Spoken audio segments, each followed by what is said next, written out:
E aí pessoal, tudo bem? A partir desta aula, vamos ver os 9 filos de metazoários que caem no vestibular, começando pelo primeiro, os poríferos. Vamos lá? A característica do animal presente no nome poríferos é, isso mesmo, corpo com poros.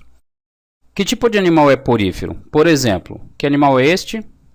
Exatamente, uma esponja marinha, né? Este segundo também. Mas existem algumas espécies de água doce. Então existem espécies de água salgada e espécies de água doce. Vamos à estrutura corporal dos poríferos então. Observe o desenho aí na sua tela. Os furinhos pelo corpo são os poros, muito bem. A abertura apontada por esta seta é o ósculo, não é boca, porque o bicho não tem sistema digestório. Se cortarmos o corpo do animal, veremos uma cavidade interna, o átrio, antigamente chamado de espongiocele ou espongiocela. Ampliando a parede da esponja, veremos 4 tipos celulares básicos. Revestindo o corpo do animal por fora, temos os pinacócitos. Essas células parecidas com ameba são os amebócitos.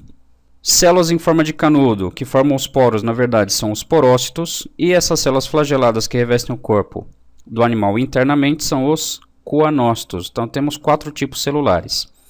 Temos ainda estruturas feitas de carbonato de cálcio ou de sílica, que são as espículas, e uma matriz extracelular composta de proteínas fibrosas, que são as esponginas. As esponginas e as espículas dão sustentação ao corpo das esponjas.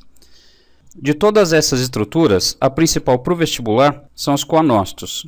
Quais são as funções do coanócito, então? O batimento do flagelo, observe aí, dos coanócitos, empurra a água para fora do animal através do ósculo, reduzindo a pressão interna no átrio, e portanto a água entra pelos poros. E quando a água entra pelos poros, traz partículas alimentares que ao passar perto da base do flagelo, aí novamente, chamado de colarinho, essas partículas são fagocitadas. Vou voltar à animação, observe de novo. Então as partículas vão entrar e ser fagocitadas pelo colarinho. Então a digestão acontece dentro dos coanócitos e depois os amebócitos se encarregam de distribuir os nutrientes para as outras células do animal. Então as funções do coanócito é promover o fluxo de água que entra pelo poro, passa pelo átrio e sai pelo ósculo e fazer a digestão intracelular. Vamos agora falar da reprodução. Existem 2 tipos básicos, a assexuada, em que surge um broto, esse broto se destaca e se desenvolve ao lado do animal. Essa reprodução é chamada de brotamento. E tem a sexuada, em que em algumas espécies o amebócito vira espermatozoide e óvulo.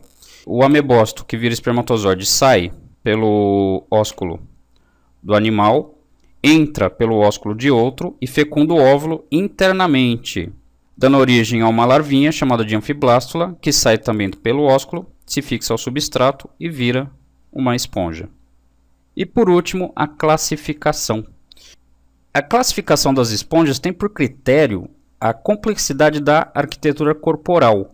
Então, a classe Ascon é a que tem a arquitetura interna mais simples possível. A classe Sicon é um pouquinho mais complexa, observe aí. E por último, a classe Leucon, observe, é a que tem a estrutura corporal interna mais complexa de todas. Tudo bem? Mas a classificação não é muito comum nos vestibulares atuais. Aí ao lado tem uma ficha resumo, se quiser pause o vídeo e copie. Muito bem pessoal, por enquanto é só. Na próxima aula abordaremos os quinidários. Abraço e até mais. Tchau, tchau.